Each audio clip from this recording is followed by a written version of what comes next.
Pagasts, Ludzas novads. Malnava. Jā, mēs šeit uzstādījām granulu degli feroli. Viņš tā kurās ļoti labi. Un arī šeit mēs klāt uzstādījām plauktus, kuri ekonomē līdz 25%. Kā arī šeit mums mēs ielikam bunkuru 30 cm. Tas ir visšaurākais bunkurs, kas mums vispār ir. Un viņš ļoti labi šeit stāv, kā jūs varat redzēt. 47 cm mēs varam tikai ielikt šeit, bet īpašnieks teica, ka šeit nebūs tik ērti. Liksim šeit, lai būtu ērtāk iebert.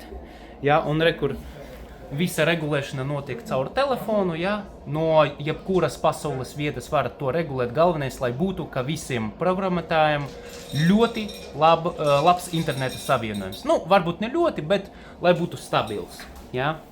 Un ko vēl šeit ir? Un ir arī iespēja atgriezties jebkurā brīdī atpakaļ uz malkas sistēmu. Ja? Vienkārši atskruvēt 4 skrūves un pieskruvēt klāt, noslēgt plaksni. Un rekur šeit jebkuri jautājumi, arī ja gribat tāmas sastādīšanas jautājumus kaut kur, ja? Apskatīt, vai nu risināt, vai nu painteresēties, ja? Droši varat šeit zvanīt. Ja? Nu tad pa lielam tas ir Viadrus U22, vispopulārākais katls, viņš kalpo aptuveni 30 gadus, varbūt arī bišķiņ vairāk. Un tad garantē 2 gadi, pats deglis kalpo kādus 10-15 gadus. Un tā viss sanāca 3-4 stundu laika. Ja? Nu tāds brīnums.